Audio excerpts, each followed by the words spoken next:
Hi viewers, welcome to our channel me SandhyaNaresh. So ఈరోజు అయితే మా బాబుకి 8th మంత్ ఫోటోషూట్ తీద్దామని ఈ థీమ్ సెలెక్ట్ చేసిన అనమాట. సో ఇలా రెడీ చేశాను. ఒక క్లాత్ మీద బియ్యం, కందిపప్పు, మినప్పప్పుతోటి ఇలా చేశాను. సో ఇంకా ఇలా చేశాక ఇంకా మా సార్కి మిడిల్లో పడుకోబెట్టాను. వాడు అస్సలు ఉండలేదు ఒక్క నిమిషం కూడా. అవేంటి అనుకొని వాటినే టచ్ చేస్తున్నాడు, లాగేస్తున్నాడు. ఫోన్ ఇచ్చారు వాళ్ళ తాతయ్య, ఆడిపించినా సరే వాడు ఇంకా అటే పోతున్నాడు. చూసారా వాడు ఎట్లా ఎంత అల్లరంటే అంత అల్లరి చేస్తున్నాడు. ఫోటో కూడా తీయలేదు అసలు. ఇంకేదో ఒకటి చూపించి బొమ్మలు అవి చూపించినా సరే ఆగలేదు చాలాసేపు. ఫోన్ ఇచ్చి అన్నీ ఇచ్చినాము. ఇచ్చాక కూడా ఇంకా వాడు ఎంతసేపు అవి ఏంటి అవి లాగేద్దాము అన్నట్టుగానే చూస్తున్నాడు, కానీ ఫోటోకి మాత్రం చూడట్లేదు అసలు. ఒక్కొక్క అటే తిరిగిపోతున్నాడు. సర్లే అనుకొని ఇంకా వీడియో స్టార్ట్ చేసేసాను. వీడియోలో ఫోటో తర్వాత తీసానమాట. కొంచెం వాడు మంచి పొజిషన్ ఎప్పుడున్నాడో ఆ టైంలో ఫోటో తీసుకున్నాను నేను. సో నేనైతే 8th మంత్ థీమ్ ఇలా సెలెక్ట్ చేసుకున్నాను.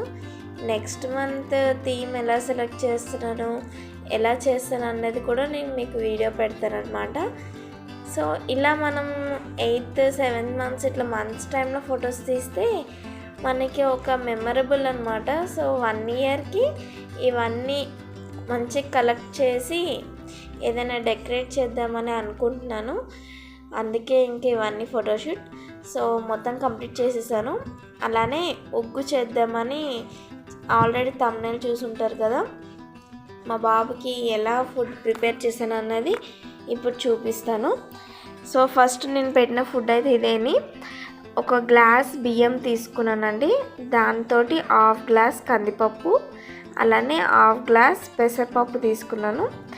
1/2 గ్లాస్ మినప్పప్పు తీసుకున్నా. ఈ మినప్పప్పు అయితే కొంచెం వాళ్ళకి బలం ఉంటుంది అనమాట. అందుకే నేను తొక్కతో తీసుకున్నాను మినప్పప్పు. ఇందులో కొంచెం ఒక 15-10 అలా బాదం పప్పు వేసుకున్నాను. మీకు ఇష్టమైతే జీడిపప్పు అలా కూడా వేసుకోవచ్చు. నేను బాదం పప్పు వేసుకొని బాగా కడుక్కున్నాను. కడిగిన తర్వాతకి ఒక క్లాత్లో ఆరబెట్టుకోవాలి. దీన్ని క్లాత్లో ఒక 2 days నేను ఎండలో పెట్టుకున్నాను. బాగా ఆరిపోవాలి అవి, లేకపోతే స్మెల్ వచ్చేస్తుంది. సో ఇదంతా ఆరిపోయిన తర్వాతకి మళ్ళీ ఒక 2 days తర్వాత నేను కళాయిలో పెట్టుకొని బాగా వేయించుకున్నాను. కొంచెం కలర్ చేంజ్ అయిన వరకు వేయించుకోవాలి. ఇందులోనే మనము ఒక 1 tablespoon వామ్ వేసుకోవాలన్నమాట. సో వాళ్ళకి ఏదైనా డైజెస్ట్ ప్రాబ్లం కానీ ఏదైనా ఉంటే పోతుంది. సో నేను వామ్ కూడా యాడ్ చేసుకున్నాను. ఇందులోనే బాగా మొత్తం మిక్స్ చేసుకున్నాను. మిక్స్ చేసుకున్న తర్వాత వేడిగా ఉంటుంది కాబట్టి మిక్సీలో తొందరగా మిక్సీ వేయకూడదు కాబట్టి నేను ఫస్ట్ గిన్నెలో తీసుకొని కాసేపు చల్లగా అయినాక నేను మిక్సీ పట్టుకున్నాను. ఫుల్ పౌడర్ లాగా చేసుకోవాలి. దీన్ని పిండిలాగా చేసుకోవాలి. నేను చూపిస్తా ఎలా చేసుకున్నాను అన్నది. సో ఈ కన్సిస్టెన్సీ ఉంటే చాలు మనకి పిండి.